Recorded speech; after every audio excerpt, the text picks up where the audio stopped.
रोजनामा जंग के सीनियर कालम निगार मोहम्मद इरफान सिद्दीकी का रोजनामा जंग में शाया होने वाला कालम, जो दुश्मन ना कर सका वो तुम कर गए।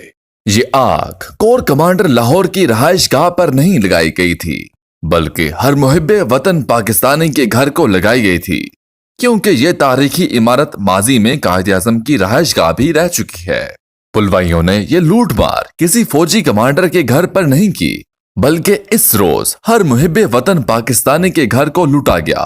पूरी कौम को यकीन है कि इन चंद 100 बुलवाइयों को रोकना अफवाज पाकिस्तान के लिए चंद मिनट का काम था, लेकिन साजिशी अनासिर का असल मंसूबा ही यही था कि एक मुनज़िम तरीके से इन बुलवाइयों को कोर कमांडर की रहायशगाह में दाखिल कराया जाए। इन शरपसंदों को रोकने के लिए फौजी हुकाम सख्त कार्रवाई करेंगे और इस कार्रवाई में मुमकिन तौर पर चंद बुलवाई हलाक व जख्मी हो सकते थे, जिससे बुनियाद बनाकर मुल्क में फौज के खिलाफ मजीद नफरत पैदा की जाती और फौजी तंसीबात पर मजीद हमले किए जाते और फिर मुल्क में खाना जंगी की सूरत हाल पैदा की जाती। सलाम है पाक फौज पर, जिसने मिसाली सब्र का मुजाहिरा करके मुल्क को एक बड़ी खूनरेजी से बचा लिया। बिलाशुबा पाक फौज एक नज़्म व ज़ब्त रखने वाली मुंजिम और मुहिब्बे वतन फौज है, जिसकी क़यादत को इक़्तिदार के हरीस एक सियासी टोले की पूरी मंसूबा बंदी की खबर थी। लिहाजा फौजी क़यादत ने बेहतरीन हुकूमत अमली से मुल्क को एक बड़ी तबाही और बहरान से बचा लिया। बुलवाइयों ने कायद-ए-आज़म की रहायशगाह पर भी हमला करके लूट मार की, जबकि रेडियो स्टेशन की इमारत को भी आग लगा दी। इस मौके पर मुझे भारत का एक रिटायर्ड मेजर गोड़ो अराया याद आया, जो दुश्मन मुल्क का रिटायर्ड फौजी है और वो अपने सोशल मीडिया पर मुसलसल पाकिस्तान के खिलाफ हर्जा सराई करता नजर आता है। लेकिन अफसोस इस बात का हुआ कि पाकिस्तान के चंद मुल्क दुश्मन रिटायर्ड सरकारी अफसरान ने कभी भारत के खिलाफ बात नहीं की, बल्कि वो पाकिस्तान के खिलाफ जहर उगलते रहे। और जिस दिन इन बुलवाइयों ने पाकिस्तान के हसास तंसीबात पर हमले किए, इस दिन ये ऑनलाइन आकर पाकिस्तान की हसास तंसीबात और अहम सरकारी अफसरान की रहायशगाहों के पत्ते बता रहे थे। मुझे तो हैरत इस बात पर थी कि आखिर हुकूमत से ऐसा कौन सा गुनाह सरजर हो गया था, पूरे मुल्क को आग लगाने या बलवाई अपने घरों से निकल आए। ऐसी कौन सी आफत आ गई थी कि एक टोले ने मुकम्मल मंसूबा बंदी के साथ मुनज़िम तरीके से पूरे मुल्क को जलाकर राख करने का फैसला कर लिया।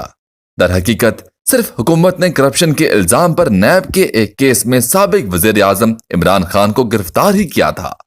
इमरान खान की अपनी वजारत उस्मा के दौर में साबिक वज़ीर आज़म नवाज शरीफ और उनकी साहबजादी साबिक वज़ीर आला पंजाब मियां शहबाज शरीफ और उनके साहबजादे हमजा शहबाज समेत अपोजिशन की हर अहम शख्सियत को गिरफ्तार किया गया था, जबकि इस वक्त नैब कानून के तहत किसी भी गिरफ्तार शख्स को 3 माह से कबल जमानत भी नहीं मिलती थी, जबकि अब नए कानून के तहत 15 दिन के बाद गिरफ्तार शख्स जमानत का अहल हो जाता है।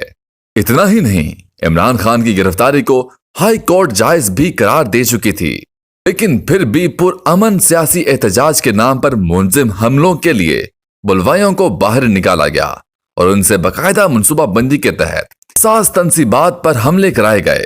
पाकिस्तान, जो पहले ही शदीद मुआशी बहरान का शिकार है, उसे खाना जंगी में धकेलने की साजिश की गई। भारत, जो 70 साल में लड़ी जाने वाली 3 जंगों में लाहौर में दाखिल न हो सका, जो काम उसकी फौज नहीं कर सकी, वो काम एक सियासी जमात की बुलवाइयों ने कर दिया।